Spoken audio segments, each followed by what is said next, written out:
Thank you everybody for joining us for this online briefing for the project that is currently out for expressions of interest called Flood Loss Estimation, Risk Communication and Land Use Planning. My name is Blythe McLennan. I'm a research manager at Natural Hazards Research Australia, and I'll just be chairing and feeding us through the briefing today. So I'll kick off with an acknowledgement of country. I want to acknowledge that we're meeting across a range of different Aboriginal lands today and that we're guests on these lands. I'm joining you from Wurundjeri country out eastern Naarm or Melbourne, and I'd like to pay my respects to their elders past, present and emerging. And I'd also like to recognise that these lands and waters have always been places of teaching, research and learning, and that sovereignty has not been ceded. So this briefing will give you a bit more of a detailed description about this project, and it's an opportunity for you to ask questions to clarify your understanding of the project and any questions you have to help you put an expression of interest in for this research project. So you are very welcome to ask questions at any time. You can use the chat or you can raise your hand. Kat, I might ask you to keep an eye on people's hands raised, because with screen sharing, I can't see everyone, and you're welcome to interrupt me and let me know if I miss somebody with a hand up. Also, answers to questions that are asked in this briefing, will transcribe them and make them available in frequently asked questions on the project page as well. Just to let you know the outline of the briefing, I'll do some introductions about who's here and who you can ask questions to. For those who are new to Natural Hazards Research Australia, just a really brief intro to who we are. Then we'll go into a bit about the project itself, background, objectives, its key components, information around what we're expecting with governance and reporting, and the expression of interest process. And I'll pause at a few different places to throw questions to people and to give people a chance to ask their own questions as well. So first, introductions.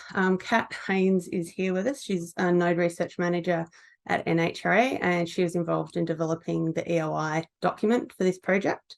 As I've already introduced myself, our CEO, Andrew Gissing, is here. Andrew was also involved in developing that EOI document as well. So they can both speak to project-specific questions that you have. Stephen Yao is here from the New South Wales Reconstruction Authority, and Stephen can speak to the details of the first work package in the project. So I'll throw to Stephen to comment on that work package.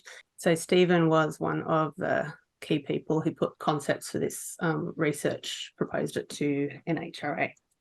And I'd also like to invite people who are attending to introduce yourself in chat. As you would have seen with this project, it's a three-part project. There's three quite distinct work packages in it. So we understand that people will be putting kind of multidisciplinary teams together. If you would like others who are on this briefing to contact you about potentially putting a team together, you're welcome to share email addresses or contact details in chat as well, and everyone will be able to see them. Okay, so just really briefly for those who are new to Natural Hazards Research Australia, we began on the 1st of July. We're federally funded. We have 85 million to put towards natural hazards and disaster resilience research from the Commonwealth over 10 years. And we also have partner or participant contributions from agencies and organisations that kind of sign up to be members in the centre. Our core objectives, I won't read them out to you, but you can see them there. And the way we also incorporate the former Bushfire Natural Hazards Cooperative Research Centre. And the primary way that we get research into our core program is partners, participants in the centre propose concepts for new research. And then we develop those concepts into expressions of interest documents that you've seen for this project. So just so you know the sort of background of where this type of project has come from. All right, so we'll switch over to talking about the project itself, and Andrew, Stephen and Kat can kind of get ready. I'll start throwing some questions and clarifications to you. A little bit of background.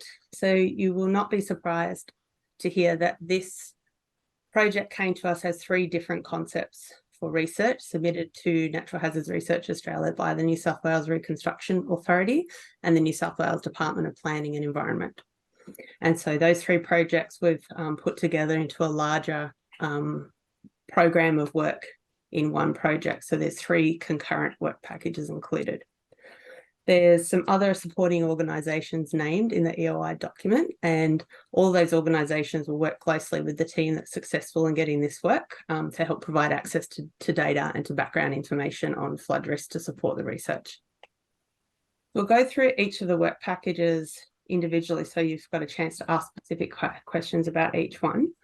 So the first work package is the one that came from New South Wales Reconstruction Authority, and that Stephen was involved with. And this one's around understanding the full cost and impact of floods. So the aim of this one is to develop a better understanding of the true cost of flooding with societal impacts that are considered at short and longer timeframes. Key inclusions in that piece of work include scoping international and Australian loss estimation methodologies and available data, estimating overall costs of Australian floods from 2020 to 2022, including both the indirect and direct costs, and developing a methodological guideline to supplement existing tools, prioritising key gap areas that are actually listed individually in the EOI. Stephen, I think I should probably throw to you now. Is there anything else you wanted to, any more detail you wanted to give about that component of work or any background to it?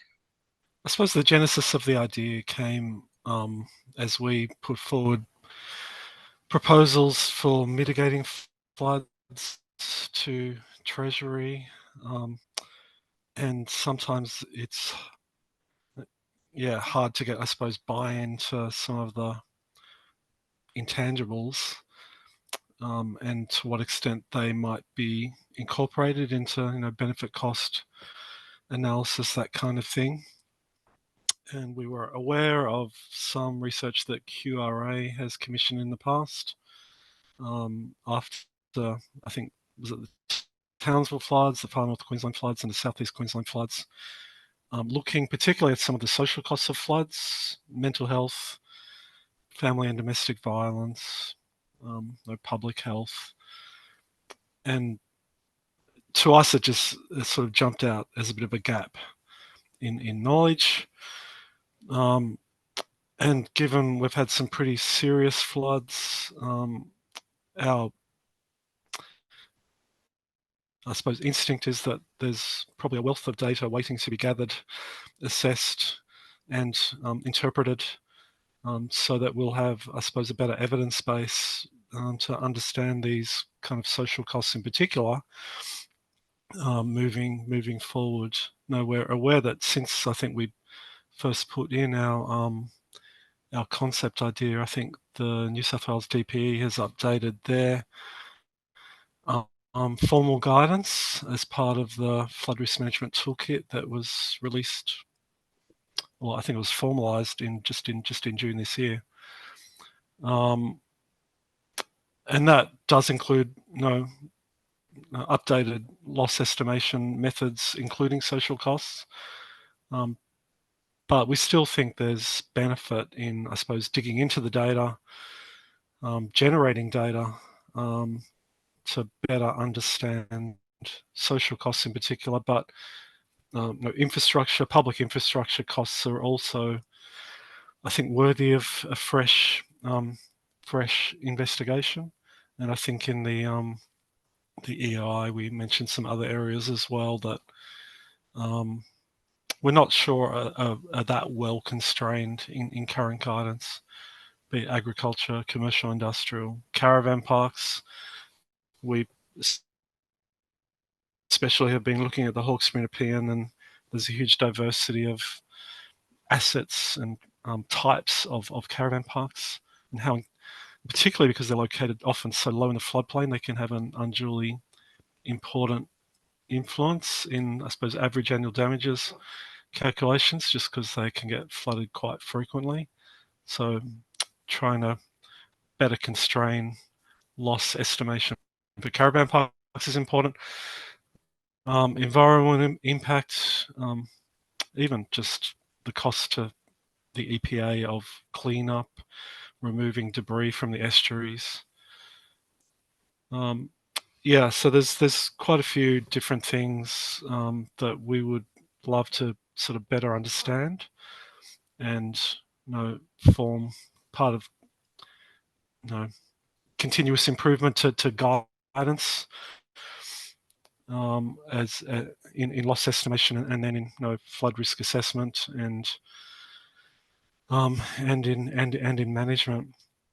One thing I guess to be wary of is that I know DPE EHG has kind of expressed, I suppose, the cautionary note that we have to be careful not sort of weight any uplift factors that we might apply to direct damages based on very rare floods. So, presume one might hypothesize that social costs might get greater for more catastrophic floods. So, are we sort of gilding the lily if we apply those same uplift factors to more frequent floods? But they're kind of the issues that we'd appreciate being unpacked. But yeah, and we've mentioned the 2020 to 2022 floods, but there might be other floods in the last decade perhaps that haven't really been interrogated for this sort of information as well, that might offer a fertile field of investigation.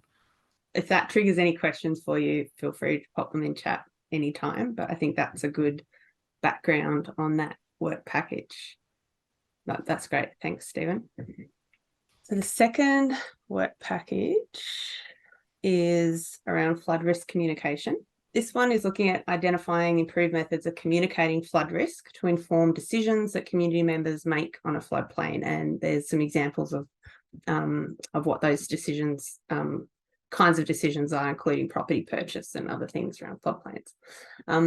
And it's also aiming to examine the way that risk is communicated when a flood is occurring to or just prior to a flood, to communicate the level of damage that's likely to be experienced and the preparations required to reduce that damage. So inclusions in this is a two-phase work package. The first phase looks at an analysis of Australian and international approaches, and as well as community and stakeholder views of understanding terminology and risk communication methods. So that's Australian international approaches to communicating flood risk and how to communicate potential impacts of flood to people to support their preparation. And then in phase two, the focus of that phase is on developing and testing a model for risk communication with recommendations on how to implement that proposed model into current practices and processes and frameworks that are in existence. Is there anything else apart from that summary? Kat and Andrew are open to you. Any more detail you think people need to understand what that project is aiming to do or where it's focused? Because I know there's some priority areas in there. And I guess it's there's certainly been work done in this space, and looking at people's understanding of various ways of putting this messaging out there. So it's building on that. It's also looking at some of the recommendations and findings from the work that's happened into the more recent floods and some of the confusions and problems that still exist and how they could be worked at and improved. And I guess it's looking internationally at other examples, but also looking more broadly at how this is sort of done for other hazards, particularly fire as well, and some of the ways that that risk has been communicated, and looking at BAL ratings for homes and how homes are built in different sorts of environments, and that messaging and communication, and what can we learn from other hazards to apply to the flood landscape as well. You're seeking views on flooding from communities across Australia, just including low to high risk areas, or just the recently flooded areas in 2020 to 22, such as Lismore and Echuca? I think, sorry, Andrew, I think it's relevant anywhere where there's flood risk. People need warnings and they need information, and how can that information be best provided? Ben Hake here from the Bureau. How much is this about working out the communication versus working out having tools or metrics or ways of representing flood risk before you communicate them? So, for example, the whole discussion about return periods versus ARIs and, return periods and AEPs, and how they will change in the future, and how that we need to communicate that? Or is it more about actually how do you communicate, not what are the tools that we're trying to use to support that? I think it's all of those things. I don't think you can really do one successfully without the other. So yeah, all of that. Thanks, Ben. And Ben's from the Bureau. He's also one of the supporting stakeholders of this project and work as well. Sorry, hi, my name's Victoria. I'm from PwC to be signed advisory. I was just wanting to ask a quick question. When you talk about recommendations on how to implement those proposed practices, I'm wondering if you would just be able to elaborate a little bit more on the extent of the existing practices of which you would be looking to cover. Like, is that just the practices of some of the of DPE and others, or are you also looking at local councils and community organisations? And I was just wondering sort of the extent of that part. How far do we want to look into where that would be implemented into current practices? I think it's everything. So in terms of who's communicating risk, local government is a key aspect here. State governments have a key role as well, but also those groups working with other parties in that sense. So yeah, you certainly need to consider multiple different stakeholders that might be involved in that risk communication channel. Message we're getting so far is an expansive interpretation in this EOI in general. That's good. Thanks, Andrew. I'll roll back now just before we go on to the next work package, back to work package 1, because Matt Mason had a question here in chat for you, Stephen, about what the first component of the work is looking to achieve. So he asks, is the hope to develop a predictive tool that might estimate loss for future events, or is it to do a detailed assessment of historic flood losses to ensure our understanding of historic event losses is accurate? So the two are linked, but the outcomes might be somewhat different depending on which focus you had. Look, I think the focus is definitely future event oriented, but we're keen to have a more solid evidence base, but to ensure that our loss estimation of future events is well founded, and as well founded as it can possibly be. I think I mentioned QRA has done some analysis. I can't remember what the figures were, but intangibles 40% or 60% of direct damages.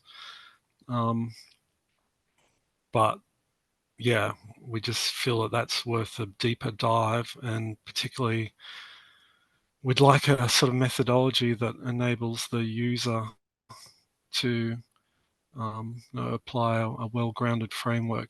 It's not necessarily developing a predictive tool. It's more about offering guidance, but perhaps so that existing tools can be amended, updated as appropriate. Matt, did you have anything else you wanted to add to that question, or is that answered for you? No, thank you, Stephen. That answered my question. So just wanted to check just before we move on to the next work package. Are there any final questions either about work package 1 or work package 2? Can I just add to Stephen's answer there too, just for people online? I think the other key part, the opportunity that I see here is obviously we've got a wealth of information that's come about through the various floods of the last 3 years that should be readily be able to be tapped, and certainly as NHRA, we're certainly happy to connect with researchers with those organisations that would hold that data. So I think we should also keep that in mind.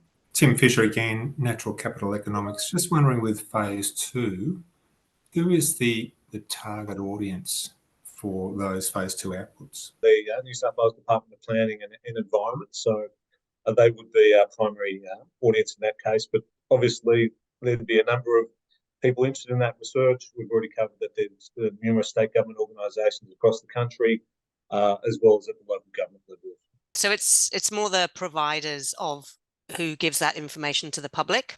With this one as well, it's probably less about re-interviewing the public about their understandings and misinformations and things like that, because there's quite a bit of that work already out there. We kind of we've got a good grasp of the things that aren't working.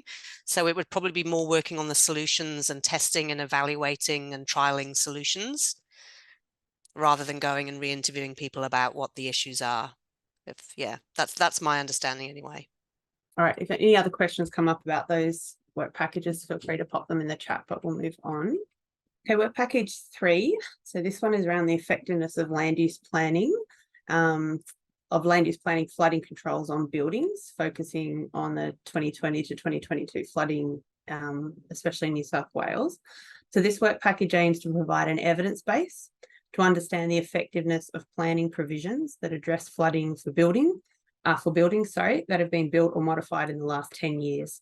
So the approach to doing that is to focus on buildings that were damaged, destroyed, or isolated in the 2020 to 2022 flooding, and to undertake comparison between buildings that were constructed in accordance with flood controls and buildings that were constructed before those controls were introduced and implemented. The floods again present this really great, rich opportunity to analyse the effectiveness of flood controls. So, and how they've been applied since they've come into being across the history of many decades here as well. So I think when looking at the detail here, really interpreting that detail as to that opportunity that the floods provide, and again the various damage data that can be provided as well to researchers to help answer these questions posed in the EOI brief, to provide land use planners with that critique around what does that evaluation actually say in terms of the experience of the flooding and the efficacy of various controls that have been put in place over various years to implement those. There's some more information in the EOI document around the kinds of areas where this work package is intended to provide evidence. I won't go through them, but there's a list there in the EOI that you can have a look at that's got some more detail. But did anyone have questions about this specific work package that they'd like to ask while you have a chance? Are you able to say what data you currently have access to that could be used for that work package 3, as far as the impacts on the structures and so on? The CAT might be a better place to answer this, but I think we did actually put something in the EOI about what data we knew that was already available. I think we were suggesting that some of the rapid impact assessment data we would be able to make available to various partner organisations. But Kat will correct me if that's incorrect. Yeah, that's correct. It is written into the EOI, and the Department of Planning, who submitted this concept, suggested that they had some information that they would be able to provide to researchers. Okay. Is it potentially possible to also get it for areas outside of New South Wales? Yeah, I'm sure. I mean, we would love this to be broader than New South Wales. So yeah, if you know of information that's available, or you think we can help you access that, then we'd be very happy to do that. Okay, yeah. Thank you. So I think, Matt, they're just to important scoping study, and Kat's right. Like, happy, people want to have case studies outside of New South Wales, but certainly at this stage, the primary focus is within New South Wales. I won't go through everything about the outputs that are expected, but the EOI document does list expected outputs. I think for this project, they're fairly standard and straightforward. But just to be aware, I guess that for each work package, we are looking for a series of reports to each work package, as well as a summary over the cover the 3 work packages. And that draft reports are submitted and then kind of discussed and as feedback from stakeholders on them before they're finalised. I guess that's the main message here. Is there anything else about the outputs, Kat or Andrew, that we need to say? I think they're fairly kind of standard and straightforward for these ones. The only thing that I'd add, Blythe, people that have been working with NHRA or attended similar briefings in the past will know this, but we're certainly very keen that the outputs are constructed in such a way that the research is as useful, usable, and used as possible. So that's obviously a key theme in all our work. So we did certainly be encouraging. Yep, absolutely. And also at NHRA, we have our comms team that works in knowledge translation, and we can link research teams with a member of our comms team to work through the content and framing of reports and things like that are targeted to those users and specific audiences, etc. So if that is of use to teams, that kind of support is available at NHRA. I'm just wondering whether the outputs are going to be publicly available, like published on public websites, and therefore needing to meet all sort of standards, accessibility standards and requirements and those types of things for publicly published documents? Yes, they're all published on our website once they're finalized and approved. So they're all publicly available.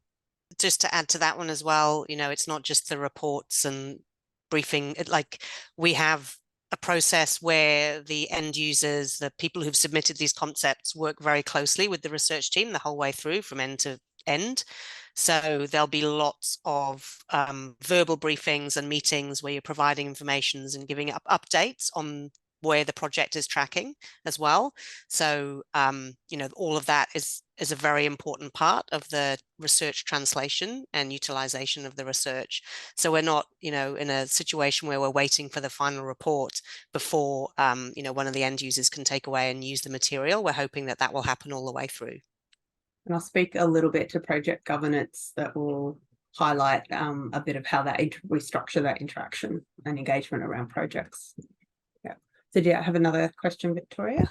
Yeah, I was just going to ask you, beyond reports, are you also interested in any other kind of materials that might include things like communications playbooks or yeah, where there's been a lot of data analysis done, dashboards or visualizations, where others can reuse that actual analysis as well as just the written report? Are those types of things of interest? Yes, we love anything like that, anything innovative, building on things that you know have worked before. That's, yeah, a big win for us. So when within the EOI, we're specifically looking for, like, you know, new and different and great ideas and ways of communicating all of this. The list that I showed up were the kind of core outputs, but we also have additional outputs, which are a lot of around reporting requirements and things, but also other communication outputs. But we don't specify what they are. That's sort of in discussion with stakeholders, and we'd love to, yeah, look at some exciting and interesting ways to communicate research through products that are, yeah, new and audience relevant and ready to use for sure. So I'll talk to governance in a moment, but just first touch on budget and timeframes, which is always important for putting EOIs together. So for this project, we have not specified like a maximum budget pocket. So we're asking applicants to propose a budget for what they think this project requires to meet outcomes. It would make sense to carve that up across the 3 work packages. The 3 work packages also have different timeframes. So the first work package is the duration or the period of the whole project, which we've put as it's somewhere between 2 to 3 years. Work package 2, we're asking, so the risk communication one, asking for that to be completed within 24 months of the project starting. And work package 3, that's looking at the planning controls impact on buildings within 18 months. When it comes to academic publications, they take all the time to go through, as we all know. So academic publications might fall, I believe, I'll cross-check this with you, Kat, outside of that window, but it's the final reporting and like for the final reporting for stakeholders that we're looking for within those timeframes. Is that correct? Yes. Yeah, good. Is there anything else people might have questions around budget and time frame? I'm guessing. Is there anything else, Kat and Andrew, any other considerations about budgeting this type of project that you wanted to let people know about? Not from me, thanks, Blythe. Sorry, this might actually be answered in the EOI, but I was just wanting to understand, are you looking for sort of a fixed fee or more of a breakdown by time and materials and maybe by year, so you can see how that rolls out, or both? I'm just not, at an EOI stage, I don't know exactly what level of detail you'd be looking at, wanting to see behind those budget estimates. The more detail you can provide, the better it will be to assess the applications. And certainly a breakdown of the budget per work package would be really useful for us. A breakdown by time period, so by year, might be until the more detailed research plan is put together. That might be difficult to do, so not necessarily sort of a year by year budget breakdown, although if that's how you're putting your budget together, you're welcome to share it with us. But we do have in the submission form to our EOIs, we do have like a budget table that sort of has some items in there that can give you some indication of the types or level of detail that we're looking for in budget. I think there are some questions in our standard frequently asked questions that are around some of the budgeting issues as well. So on the project page, if you have to look under the FAQs, if there's questions there about budget that are not answered for you, you can send specific questions to the email address that I'll share at the end, and we'll make sure that we answer them promptly for you. Thank you.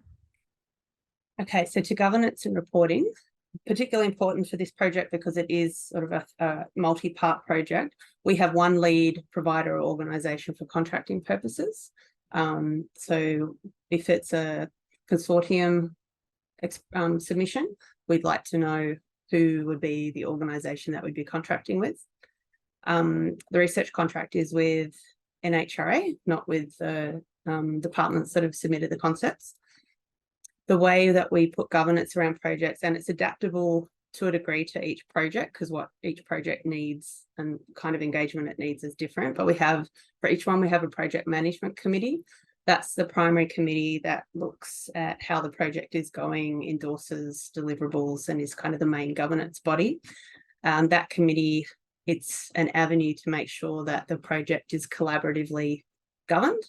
So there'll be representatives from the research team, from NHRA, and from key stakeholder groups on that project management committee. And then, excuse me, we also have a wider sort of translation and implementation panel. We call them as a collection, but each project sort of has different names, of steering committees or reference groups or things that meet the purposes of that research and the engagement they need with stakeholders. Excuse me. That is a wider panel as a reference group for the project to engage with, to assist in informing the project, informing research plan, access to data, looking at how the research will be used, pathways towards it being used, and to support it to be implemented in the sector. Andrew or Kat, is there anything else around sort of project governance you wanted to specify for this one?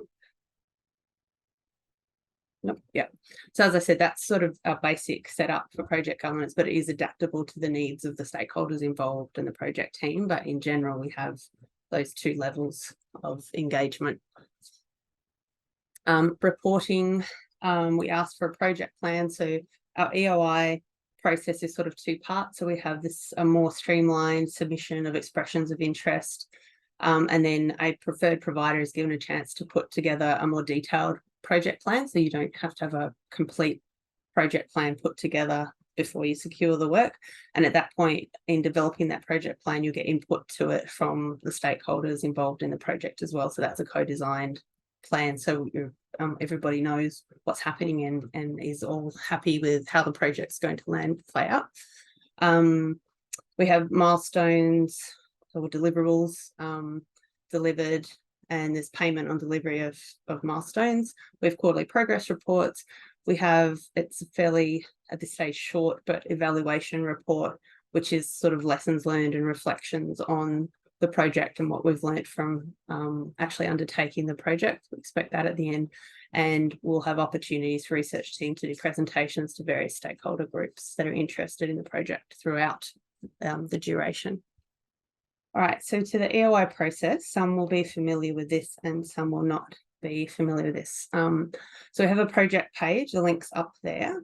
All the EOI information is there, including frequently asked questions.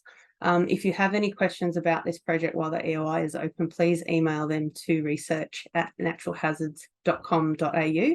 We need to give written replies to questions, and then we put those questions and answers up under the frequently asked questions list for this project. So keep coming back to this page periodically. You can check if there's any new questions and answers included on the list. We have a standard submission form that we ask people to use. So there's word limits on different sections, but there's also scope to add appendices and CVs and things to that standard form. And EOIs are then submitted to that same email address, research@naturalhazards.com.au, and are due by 5 p.m. So that's Australian Eastern Daylight Time on the 3rd of November. We don't do any individual extensions on the EOI time period.